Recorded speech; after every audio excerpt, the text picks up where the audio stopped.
Welcome to the Unstuck Church podcast, where each week we're exploring what it means to be an unstuck church. We've seen development modeled in Scripture from Moses and Joshua to Paul and Timothy. But how can a modern-day church create a culture of mentoring and investing in the next generation of leaders? On this week's podcast, you'll hear from a church that's created a leadership development model to do just that. If you're new to the Unstuck Church podcast, stop before you listen and go to theunstuckgroup.com/podcast to subscribe to get the episode show notes in your email. When you do, you'll get resources to support each week's episode, including our leader conversation guide and access to our podcast resource archive. Again, that's theunstuckgroup.com/podcast to subscribe. Now, before this week's conversation, here's a word from Tony. Do you ever feel like 24 hours in a day is just not enough? Between your ministry and your life at home, managing your time as a church leader can feel almost impossible. But if you're feeling overwhelmed, our friends at Belay can help. Belay is a staffing organization that has spent more than a decade helping busy church leaders like you manage their productivity and accomplish more. From accounting services to administrative support, Belay has vetted U.S.-based specialists ready to fit your tailored needs. Since time is the most valuable resource we have, Belay wants to help you maximize it by offering our listeners an exclusive free download of their newest ebook, The Power of Productivity. This insightful resource is filled with practical tips, helpful assessments, and so much more. Simply text UNSTUCK, that's UNSTUCK, to 55123 to download The Power of Productivity for free and start making the most of the time you have each day and lead with Belay.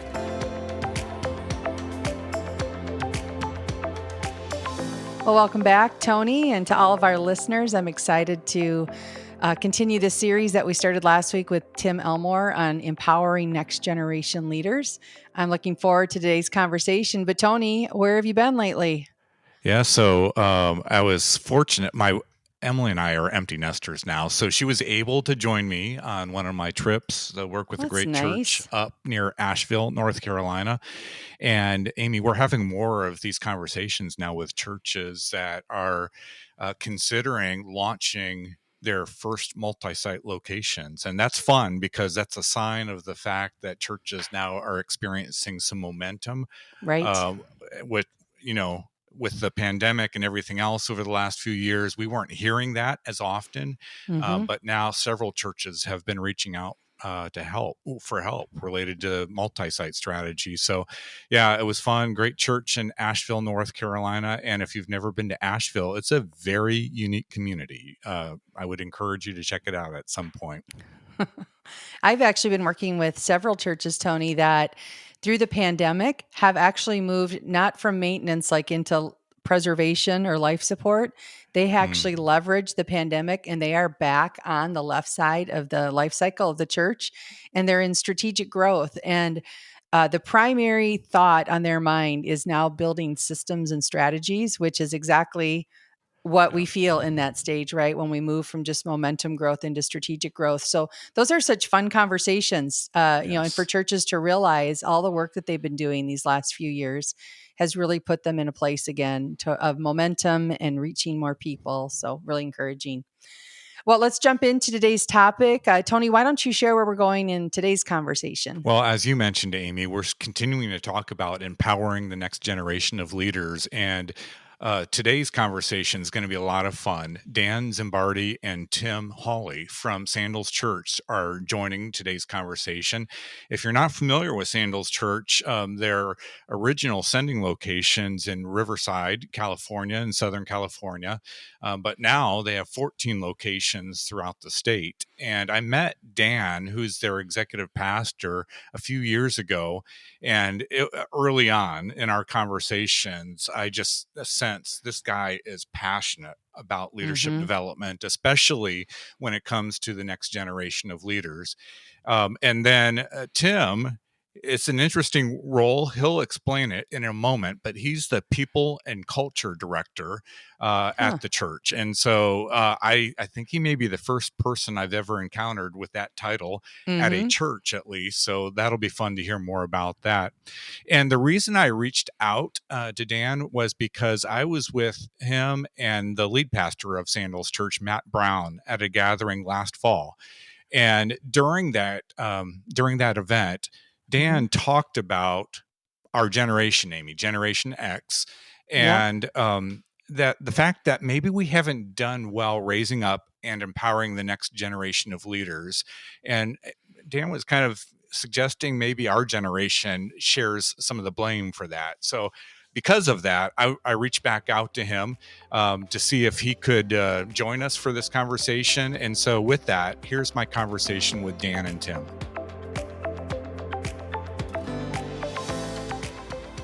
Hey, Dan, I reached out to you to talk about empowering next generation leaders based on a comment that you made at a gathering of large churches last fall. We were there together, and I know you and the team at Sandals are very intentional about raising up and empowering next generation leaders. But at that gathering, you suggested that our generation, Gen X, so I felt you pointing the finger at me, that our generation has done kind of a poor job of empowering future leaders. So, and first of all, am I misquoting you? And if not, can you kind of unpack that a bit?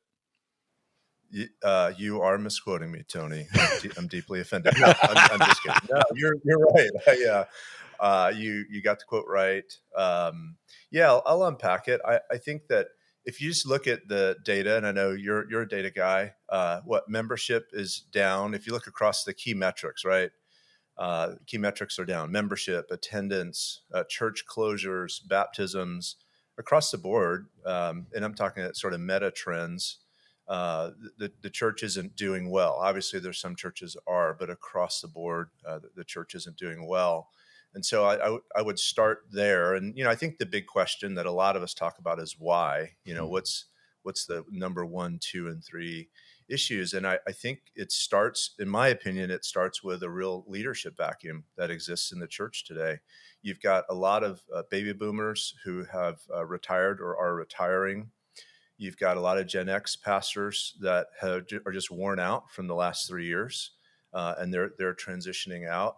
And what we're finding is there's not a large group of really talented young leaders to come and assume the responsibility for this void of leadership in the church. And so I think the data proves it out. If you live and work in the church world like we do, and we work with lots of churches, some that are doing well, many that aren't. Oftentimes I'll leave a meeting and say, man, this is a leadership problem. Yeah. There's not a strong leader or leaders leading this church forward. And so, we can give them more tools and resources and strategies. But if you're not a good leader, it's very difficult to execute upon those things and see improved results. And so I think it is the issue of the day. I do believe that a lot of it falls to us Gen Xers. Just a funny little story. We're getting ready to send our second oldest to college. We're leaving in a couple of days to drive her out to her school. And yes, you can send me a case of tissues, Tony. As a thank you for I've been through this right? 4 times, Dan, so I know what you're talking about. Yeah. I've only got one under my belt. This is my second one. So, but it's funny. My wife has been on the college's forum for parents, and as all these parents are getting ready to send their kids to school, and it's just outrageous watching what parents of my generation and your generation, what we have done and are doing to coddle young adults. One of the best ones I saw recently was a parent asking, can I sleep in my child's dorm room the first night because they're afraid of being away from home, and this will be like their first time. And so I think our generation just has not done a good job to prepare the generations that are coming up. I think there's multiple reasons for that. Maybe that's a conversation for another day. But Matt Brown, so my boss, the founder of Sandals Church, said something not too long ago, so profound around this, that the biggest mistake we can make is removing barriers in front of a young leader. Like, I get this image of walking over if Tim's up against a challenge, something hard, I've got young Tim with me here, and me walking up and literally like picking up the barrier that he's in front of and just moving it out of the way so he can keep going, that's a mistake. That's a problem. And that sort of exemplifies what I think has happened in large part with Gen Xers. We're removing barriers. We're not creating opportunities. There's a whole lot to all of this. But yes, you got me right. That's what I believe. Well, and you mentioned Tim, and it really brings some unique perspective because not only is he now managing and leading in the ministry of Sandals Church, but he's actually the fruit of the development that you've done and are continuing to do with young leaders in the church. So, Tim, thanks for joining us for today's conversation. I love your title. You're the People and Culture Director at Sandals. So, first of all, I'm guessing most churches don't have a leader in that specific role. So can you explain kind of your responsibilities and help us understand how raising up next generation leaders is a critical part of your role? Yeah, we'd love to. I first want to just tag on to the removal of the barriers idea. I'm a big Malcolm Gladwell fan. Read a lot of his works. One I've recently picked up, and a particular idea that he kind of teases out is exactly this notion of the barriers and the adverse conditions that led to the greatness and the success of people over the generations. And he talks about this idea that over the years, as immigrant families would come to, let's say, America, they had those barriers and adverse conditions that created in them a drive and a work ethic that led to their success. But as that success kind of compounds year over year and generation over generation, their kids have fewer of those adverse conditions to then be able to grow into the leaders that their parents were. And that really has struck me. It's like we're not able to sort of offer the environment to create the grit and the vigor, to the struggle, to create the great leaders that a few previous generations were. And so that's just a huge challenge. And anyways, I've been nerding out on that recently, and I wanted to tag on that idea.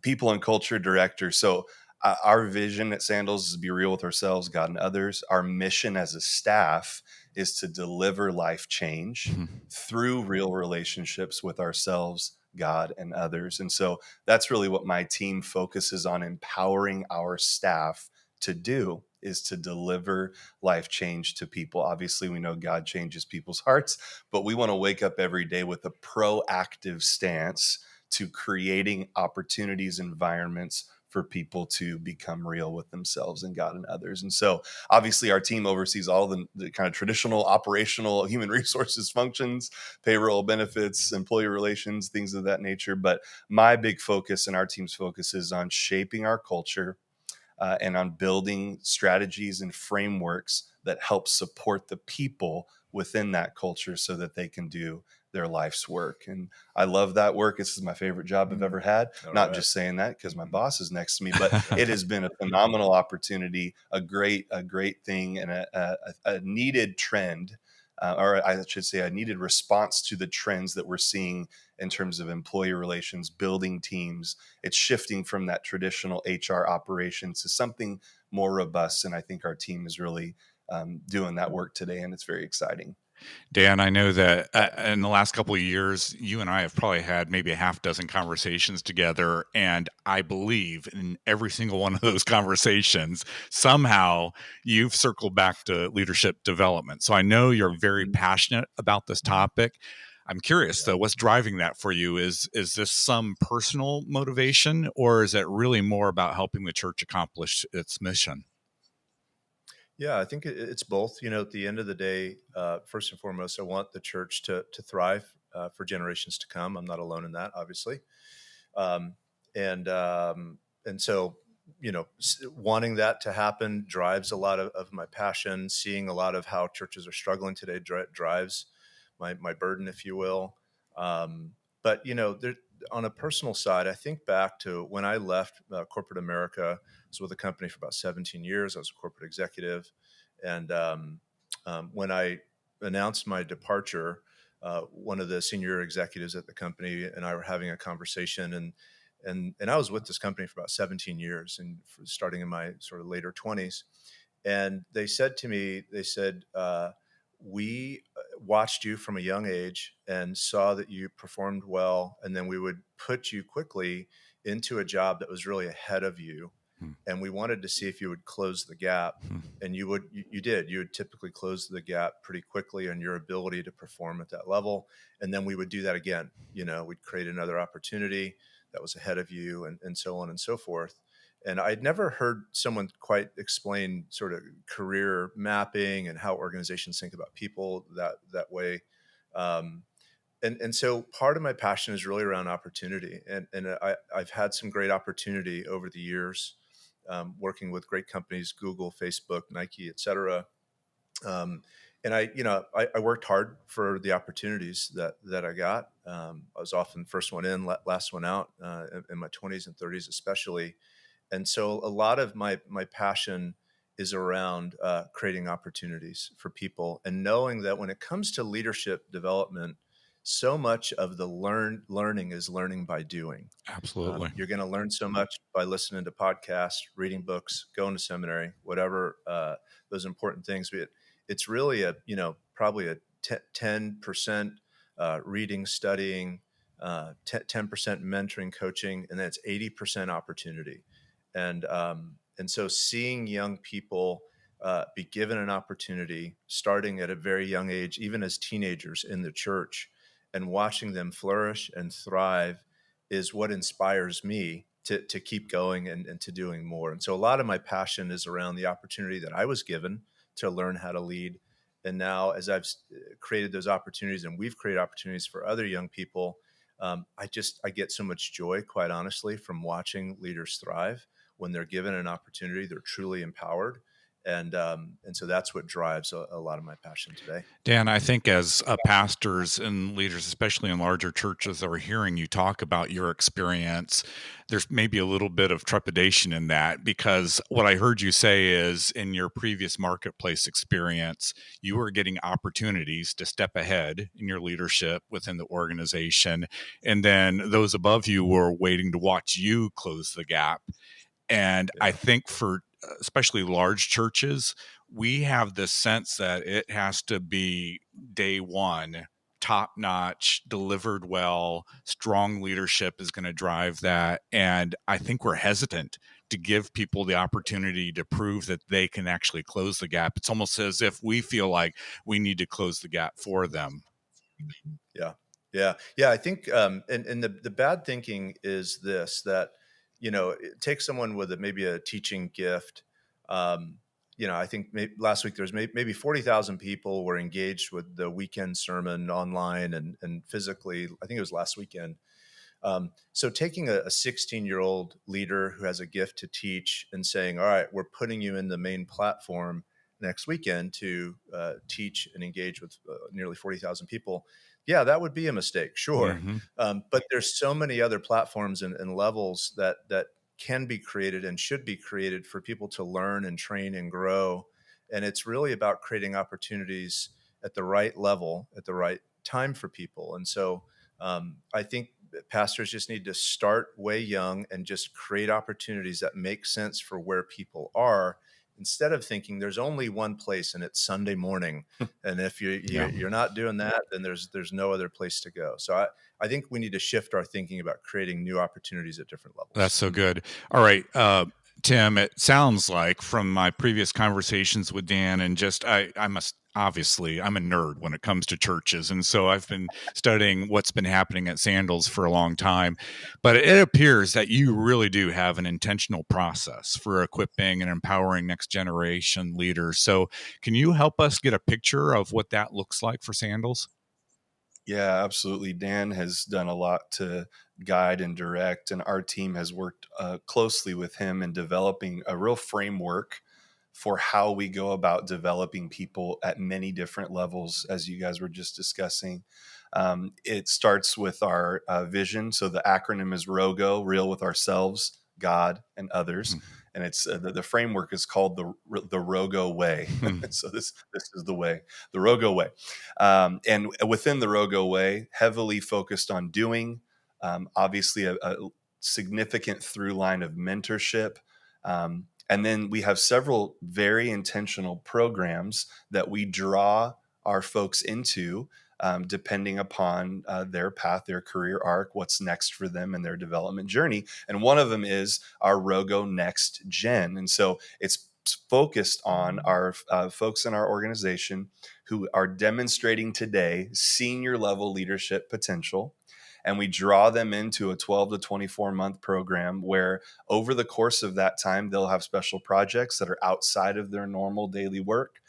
They'll be involved in almost all of our highest level executive meetings throughout the weeks and months during their time. Special projects.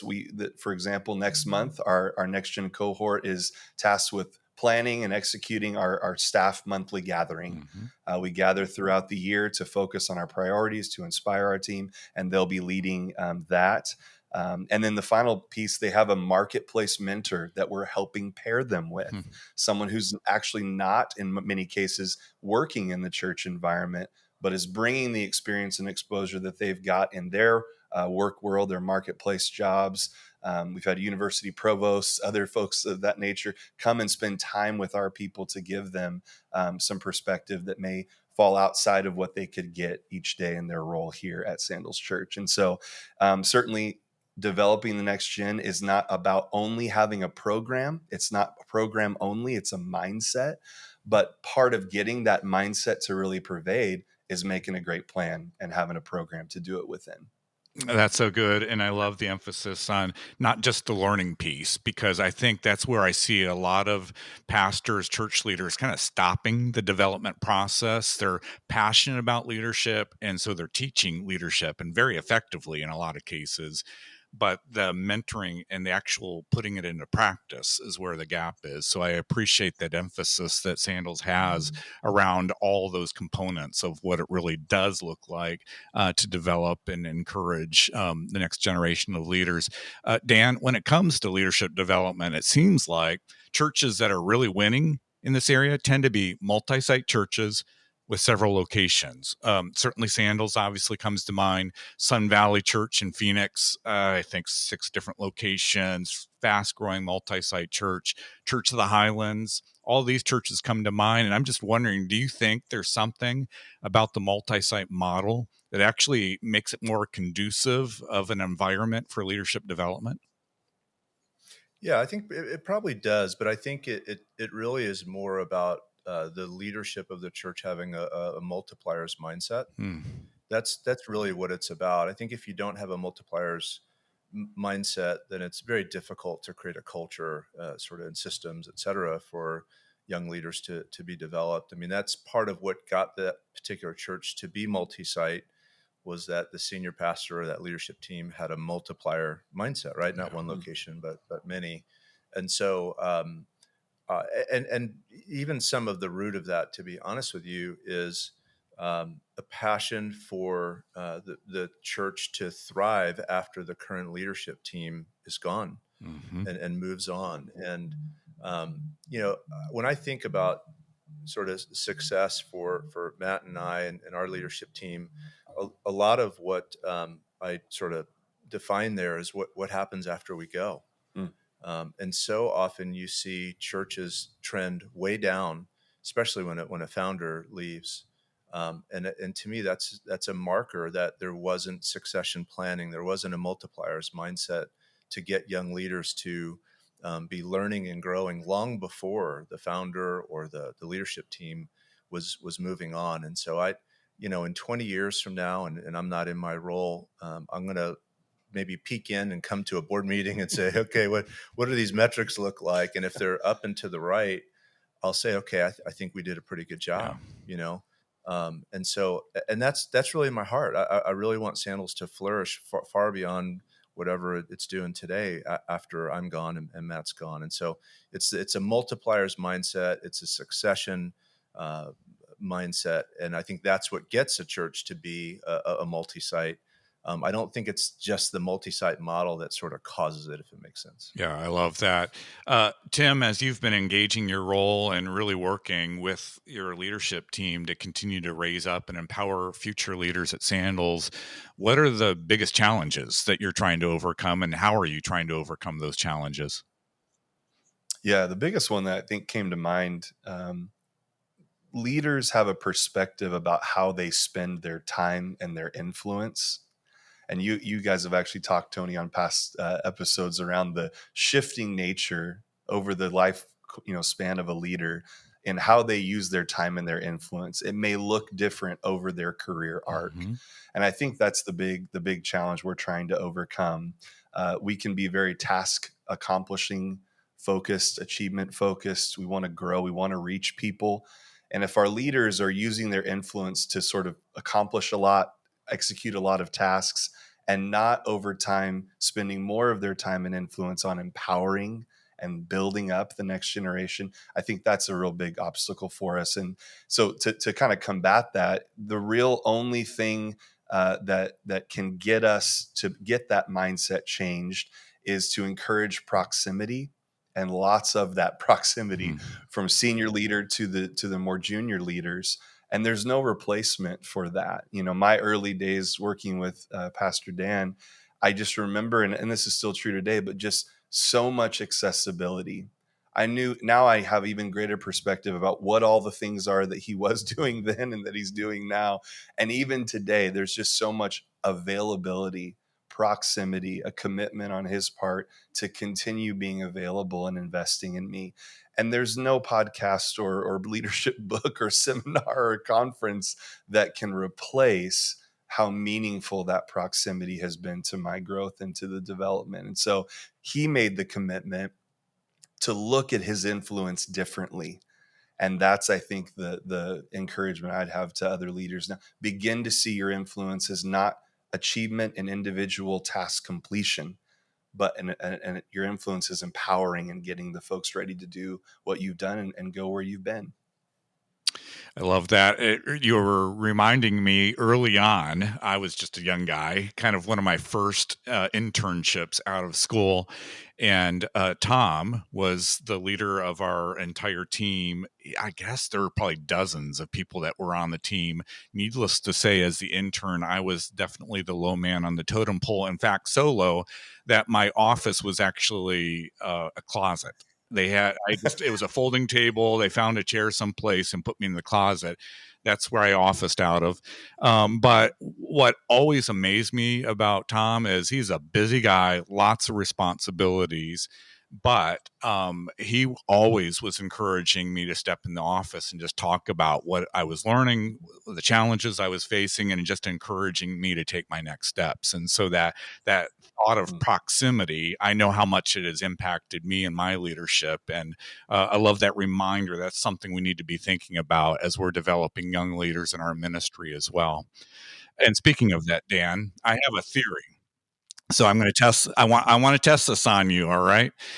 I think that we may be going about raising up next generation leaders all wrong. And let me explain why.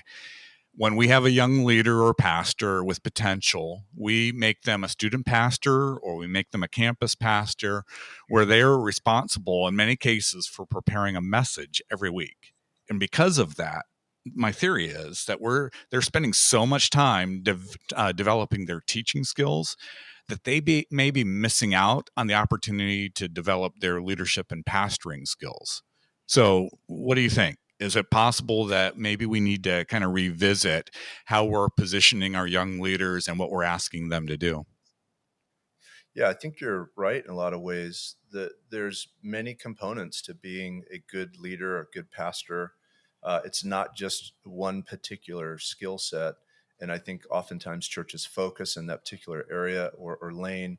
I would encourage people to think about three categories of development. That would be skills, character, number two, and then three is relatability. Hmm. Relatability would be how you connect with people, how they experience you.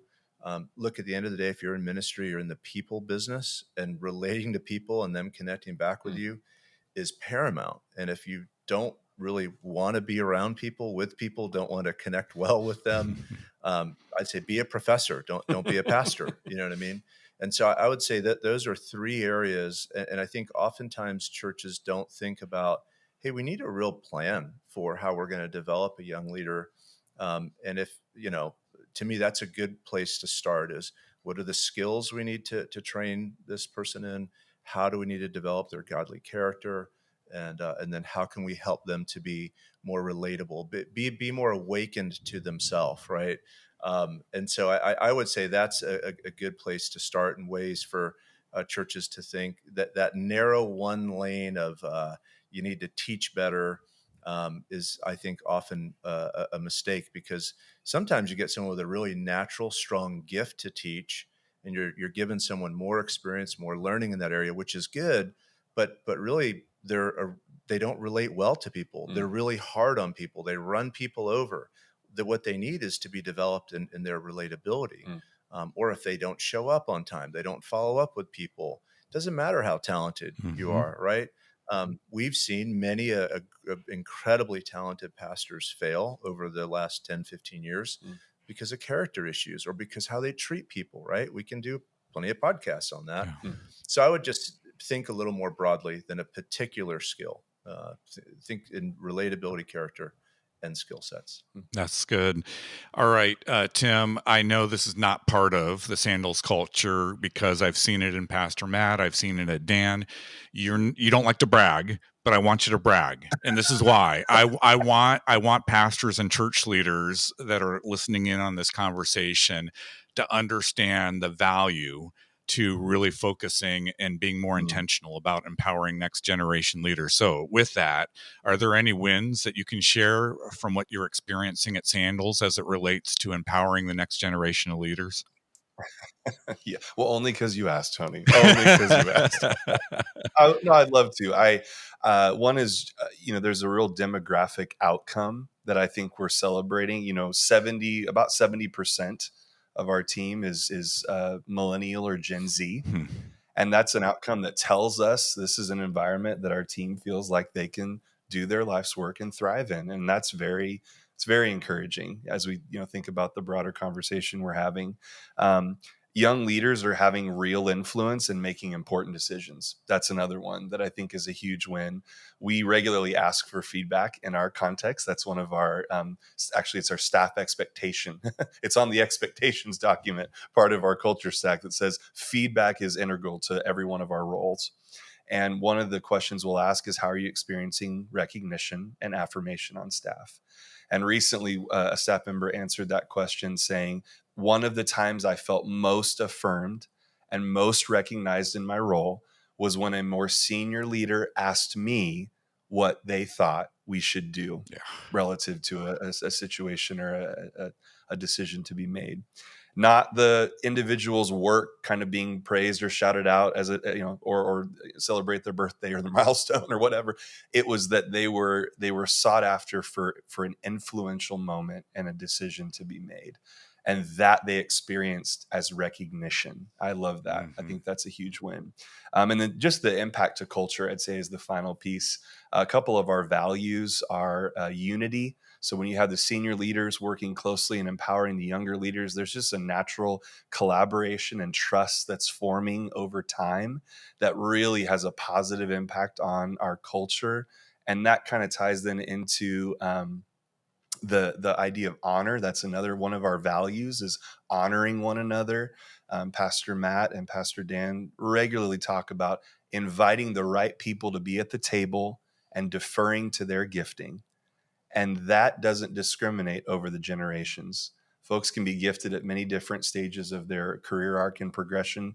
And we encourage that. And so that, again, just it drives toward an honoring experience when we're in the meeting rooms and when we're on the service platforms on the weekend and we're in the lobbies, versus kind of that competing and clashing that can so easily happen if there isn't that deep commitment to honoring one another. That's great. And I love that. Just the picture of what could be on the other side of this if we continue to pray and get intentional about raising up that next generation leaders. It's fun to hear those stories. All right, Dan, I let Tim do the brag. I want you to do kind of the encouragement or challenge here at the end of our conversation. Sure. So what encouragement would you give other pastors, other church leaders when it comes to leadership development? And maybe Sandals has a lot of resources. It's a large church now, but for other churches, church leaders that are listening, maybe what are some of those first steps that they could be taking Yeah. to empower the next generation of leaders? Yeah, I'll start on the encouragement side of things. So um, I want to talk first to pastors that are discouraged or church leaders that are discouraged, and I have an encouragement for you. um, look, and you've probably done lots of work and study on this, but there's a lot of discouragement in vocational ministry, people pastoring and leading churches today, and my encouragement is that if you get serious about investing in some young leaders, you're going to find great joy. It's a lot of fun. I tell people, like, probably the favorite part of my job every day is hanging out with young leaders, talking with them, more than teaching them, but learning from them and watching them flourish. I have this image in my mind, Tony, of I'm at let's say a soccer match. It's the championship game, and let's say Tim is playing in this championship game, and I've got my popcorn and my soda, and I'm watching, and the clock is ticking down, and the score is tied. It's 1-1 championship game, and Tim is dribbling the ball. I was a soccer player, by the way. Tim is dribbling the ball down the field. The clock is ticking 3-2, and Tim scores the goal to win the championship. And I throw my soda and my popcorn up in the air, and I run onto the field, and I grab Tim by the legs, and I'm carrying him down the field, and we're celebrating Tim.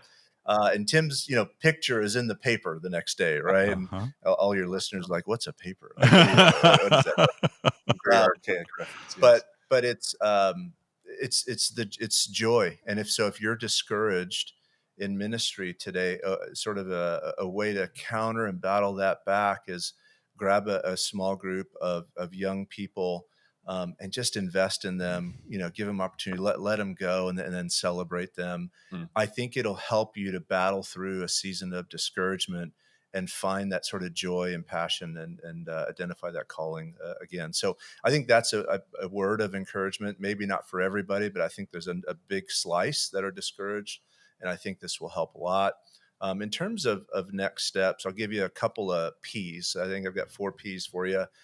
First is just priority. I would say if you're a church that wants to invest in young leaders, you haven't really started, make it a priority. Start now. Just start now. Don't worry about the most robust plan. Don't take 2 years to write out, what you're going to do.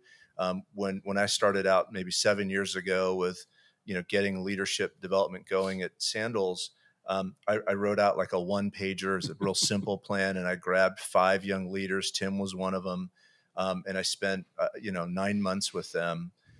So start now, priority, first P. Second would be perspective, of just having this multipliers perspective, that you want the church to flourish when you're gone, or when you move on. And the only way that's going to happen is if you have the perspective to multiply and invest in young leaders.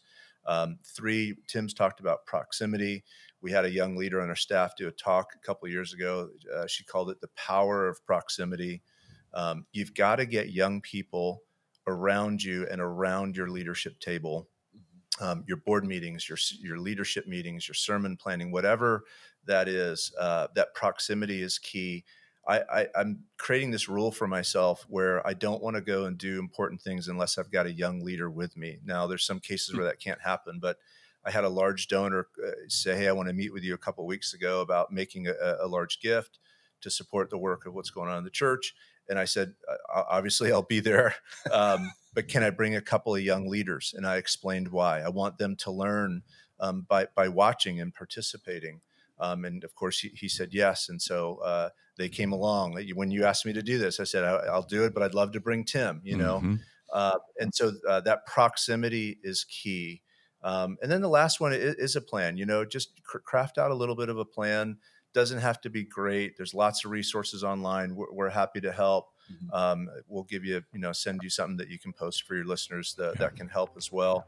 You need a little bit of a plan as you're going forward, but don't take a lot of time crafting that out. Just get started. That would be my suggestion. Well, that was a fun conversation. Tony, I'm curious, what stood out to you from that time with what Dan and Tim shared? Well, they both shared lots of helpful advice as it relates to developing and empowering next generation leaders. But here's what stood out to me. It wasn't really what either of them said. It was what Dan modeled. When I asked Dan to talk about leadership development on this podcast, this was his response to me. And I wrote this down. So let me read this. Dan said, "I'd love to do it. It's one of my favorite topics, but I have one caveat. I'd like to do the podcast with Tim. Tim has come up through our leadership system as now our director of people and culture. And part of my strategy for equipping is to bring young leaders to as many significant meetings and presentations as possible to help accelerate their development. So Tim's bright, he's articulate, and would add tremendous value to the conversation and to your audience." That's what Dan wrote. And again, he's just modeling what they talked about in the conversation. And the fact is, if we want to empower next generation leaders, we have to equip them, but we also have to invite them along for the journey. And Dan was just a good role model for this type of equipping. And Jesus talked about this. I mean, this is how he invited the disciples into ministry early on. He just said, "Come follow me, and I'm going to send you out to fish for people." And in essence, Dan was modeling that for us. He's asked Tim, "Come follow me, and I'm going to share how you can help equip and build into the next generation as well." So I just think we need to be intentional about looking for those "come follow me" moments to raise up the next generation of leaders, Amy. Yeah, so good. Well, Tony, any final thoughts you have before we wrap up today's conversation? Yeah, most churches today are facing significant staffing challenges. And Amy, I know you're hearing this as well. Both overstaffing and vacancies in key roles are creating problems, sometimes at the same time, unfortunately. Right. And churches are seeing that their organizational structure doesn't align with their new post-pandemic ministry strategies.